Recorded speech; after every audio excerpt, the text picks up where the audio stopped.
Pemirsa, puluhan jurnalis dari media cetak, elektronik, dan online di Kota Banda Aceh mengikuti workshop yang dilaksanakan organisasi Ikatan Jurnalis Televisi Indonesia dan kegiatan tersebut berlangsung di Grand Arabia Hotel Kota Banda Aceh.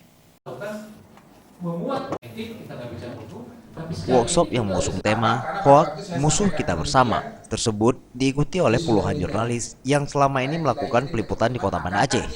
Workshop tersebut bertujuan untuk memberikan pemahaman dan pendalaman bagi jurnalis dalam melakukan berbagai peliputan di lapangan agar tidak melanggar undang-undang dan kode etik jurnalis dalam menghasilkan berbagai karya yang akan disajikan kepada publik nantinya. Ya, ini adalah workshop yang diselenggarakan oleh Dewan Pers dan Ikatan Jurnalis Televisi Indonesia. Kami sudah melakukan beberapa workshop di beberapa kota, dan workshop ini penting sekali untuk menanamkan knowledge dan juga experience bagi teman-teman jurnalis di Aceh. Kenapa demikian? Karena karya-karya jurnalistik itu menjadi sangat penting sekali sebagai jembatan informasi terhadap publik. Kami berharap dengan workshop ini akan melahirkan jurnalis-jurnalis yang berintegritas, memiliki wawasan dan memiliki komitmen untuk membangun karya-karya jurnalistik yang baik.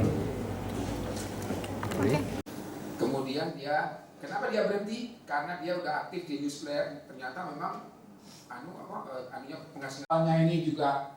Workshop yang berlangsung selama 1 hari tersebut menghadirkan 3 pemateri, masing-masing dari Dewan Pers dan Ketua Ikatan Jurnalis Televisi Indonesia Pusat. Tim Liputan, Aceh TV.